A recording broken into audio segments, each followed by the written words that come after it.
hair growth advertising. It's like no. Back in back in the day when I was younger, yeah, yeah, I got my hair cut like every last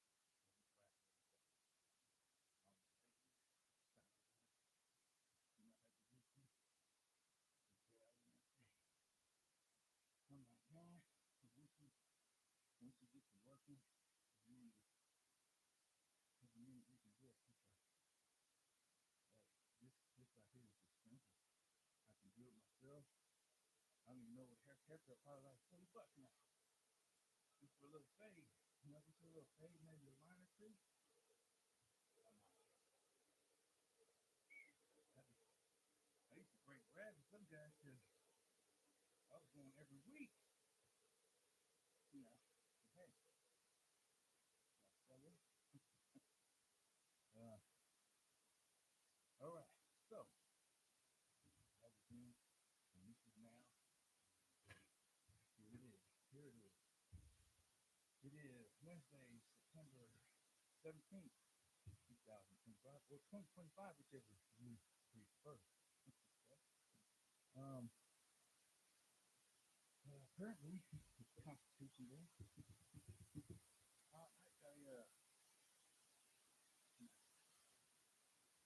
I know it's a couple of states. I think everybody has a degree of Constitution. What that is, as far as the United States Constitution. Uh, yeah.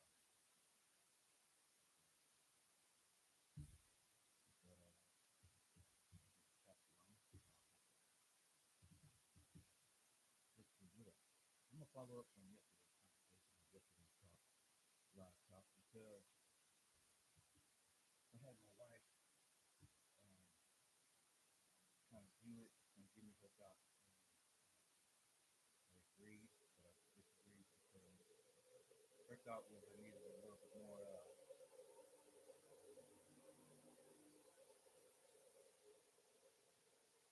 polish, basically. And I get it. And I was like, yeah, you're right, but I'm being me the way. And I was also explaining because I hadn't really lined anything out. I was just going off of what was kind of dropping in, what I was feeling and thinking at the time. So it was coming out kind of choppy, like, and but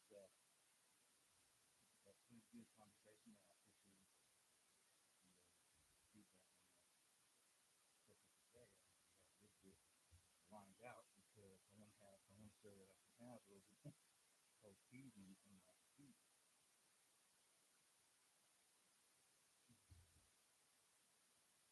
So with that, let me follow up with yesterday. Now I was explaining to you the story, my personal life story, and the life experience as far as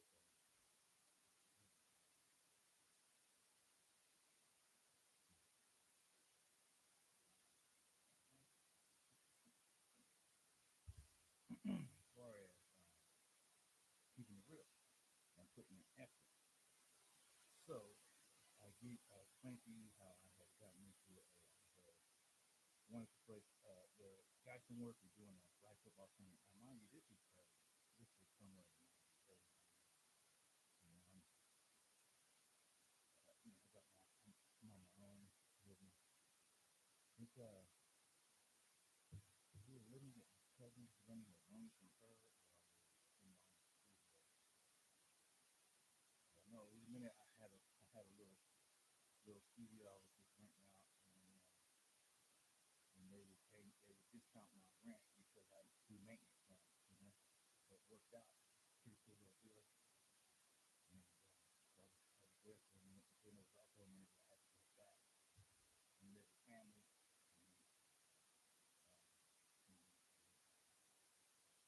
And, and, I think I was renting a second home. So I think that's how it was. Renting a room for her, and then that kind of had to, for whatever reason, I had to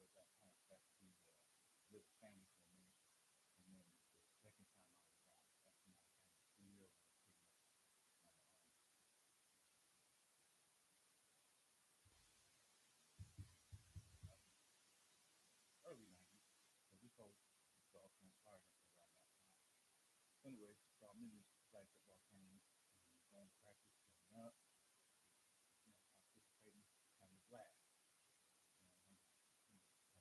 I'm getting stuff ready, going to practice, got to the car. Nobody got hurt. I ended up rear-ending dude. There's a mission. At the end of the mission, it turns in you get a freeway on ramp. One lane goes to the end of the mission, the other lane goes left to right, in the order. This freeway. So, and before that freeway, there's like a few exits that go to some apartments and then to like gas stations, corner stores, stuff like that. So I'm barreling, I'm missing, and dude wants to turn into like into corner of the apartment. So all of a sudden I see brake lights. When I hit my brakes, my car doesn't stop. It just keeps floating, goes right up into the back of this truck. So my car wasn't. It was basically the front end just got smashed in. For me, it was a wreck. There's nothing I could do. I didn't have no space to work on it. I didn't have no tools or nothing. And no, but nobody got hurt. I felt I mean the fire department told me to go get checked out, but I was like, hey, I'm good. And once I said I'm good, they let me. They said, hey, he said he's good. So next thing I know, the tow trucks on the scene. I exchanged information with the other driver. We did all that whole bit. You know, police report that whole bit. Everything, all that stuff took place. And and like I said, nobody got hurt. I think they might have claimed injury afterwards, but I was insured, so all that stuff went through the insurance. But yeah, at that time it hurt my record. After that it was hard to get insurance, so I had to basically just after that happened, I was pretty much just riding public transportation and riding my bike to work or to school or whatever I had to do. That's how I had to do it. Man, that was one time. I'll save that one. Anyway, so that's what happened with that. And then, but I was like, well, there's nothing else for me to do other than go to practice and show up, and that's what I did. And when I showed up, the guys were like, man, this dude got in a car accident. He's got a bag of clothes and a teddy bear, and he rode the bus from Hayward to our practice. Hey man, I mean, it was like most folks would have just been like, hey, it's flag football. Call somebody, be like, hey, cell phones, cell phones. I don't even think cell phones were still kind of like in there. They weren't as big. I don't even can't remember if I had a cell phone back then or not. I might not have even had a cell phone. I don't think I did. So, anyways, um, yeah. So I mean, I got a little props for just showing up, man. Even after all that bull stuff. Okay, so I hope that's a little bit more cohesive. Oh, and the field that we were actually on was not. We had practiced prior. We had prior practices at least one Oakland high school. I want to say it was Oakland Tech, who had used their field at least once that I remember. And then the practice that at that one the day I got into my accident and still showed up for practice, that was at a field here, a local field here. It was actually softball, a softball park, but it had a nice good sized outfield, and um, we were able to use it. So, and then there was at the time, I was still there. There was the San Leandro High football field, um, but it's their game field, not their practice field at the time. But those were some of the places that we would practice at, or we would play. One time we had an all out. There was a couple times we got together and just played tackle football. I mean, we just it was started out as flag, but it just ended up tackle. No pads, just out there playing.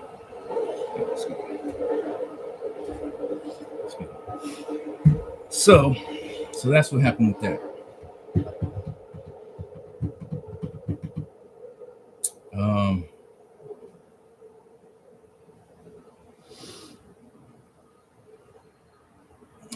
I have another topic lined out here,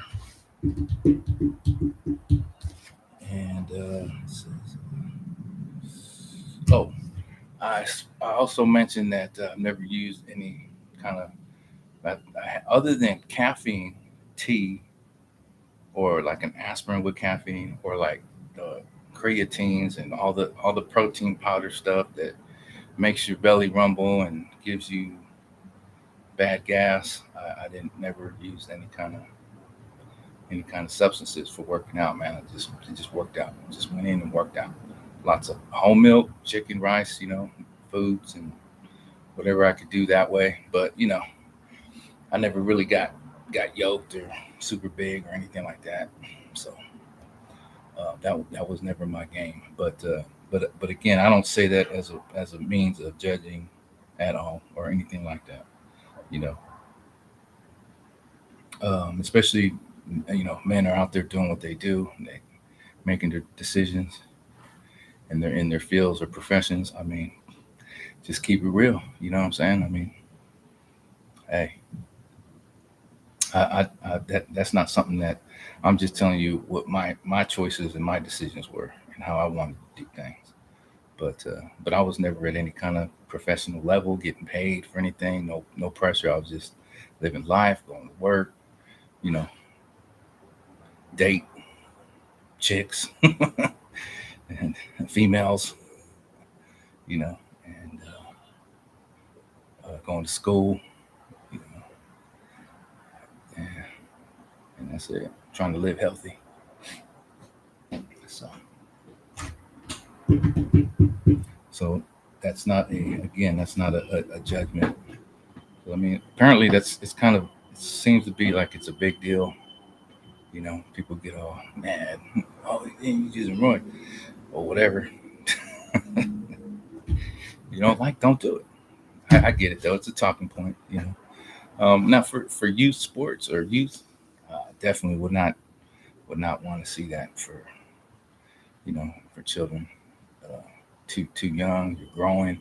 Your body's growing. You need to give your body just go out there, be active, and eat good, and get your sleep. And nowadays, with this all technology, which is cool, but at the same time, it's not something I grew up with. I didn't grow up with a cell phone in my back pocket. So we had to find stuff to do. We had to go get out there and you know go get out there and play and uh, ride our bikes and just do stuff, man. Basically, just do stuff. And that's so okay. So just to clarify on those two things, um, and oddly, and I will say, I will say this because I do read the Bible. Now in the Old Testament, Samson was one of the strong men, right? He was a strong guy, and he had that. He must have been some kind of Fabio looking. I mean, come on, man. He had the long hair, and he had the one weakness, the ladies. Right? You know what I'm saying? It's like, come on, man. But anyways, his diet consisted of honey. The guy was eating honey, and he's over there, ripping the jaws off of animals and stuff with his bare hands. So I mean, hey.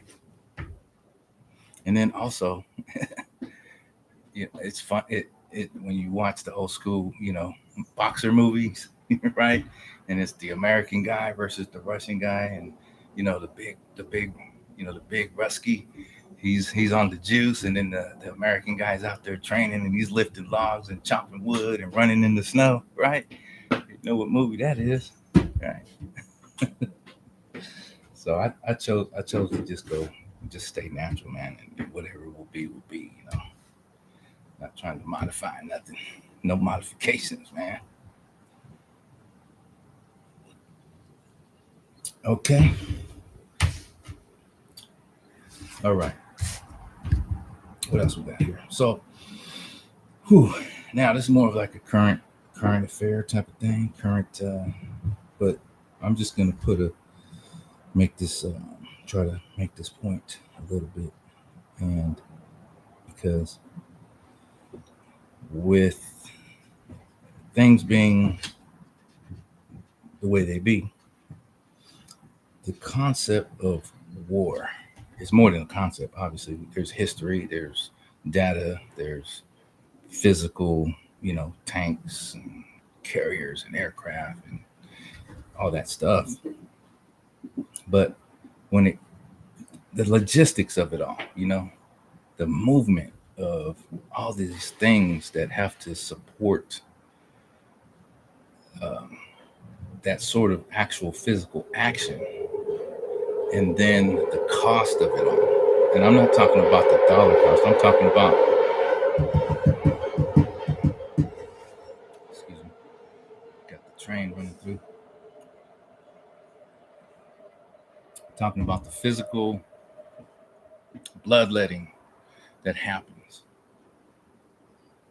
So it makes me wonder: is the actual physical kinetic wars a consequence of leadership breakdown, like just a failure, leadership failure, absolute failure of leadership, or incompetence, or maliciousness? I mean, because to want to go,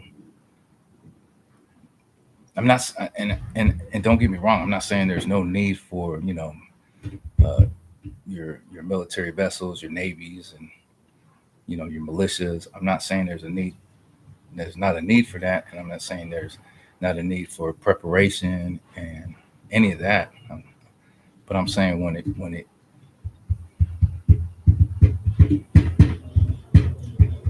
when you have agreements and treaties and you know negotiations and um, all these things that go on that we say leaders and governments are doing, and then we're still sending people into the war zones.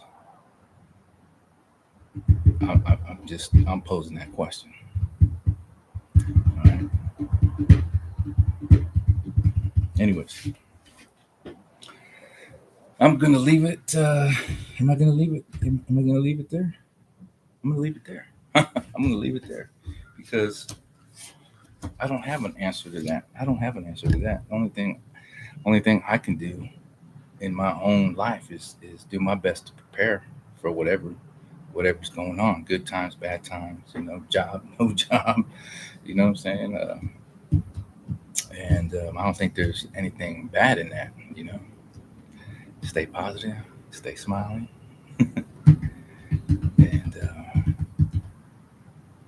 and that's where it's at. That's where I'm going to leave it. All right. So if you listened along this far on this Oscar Talk Live, I thank you.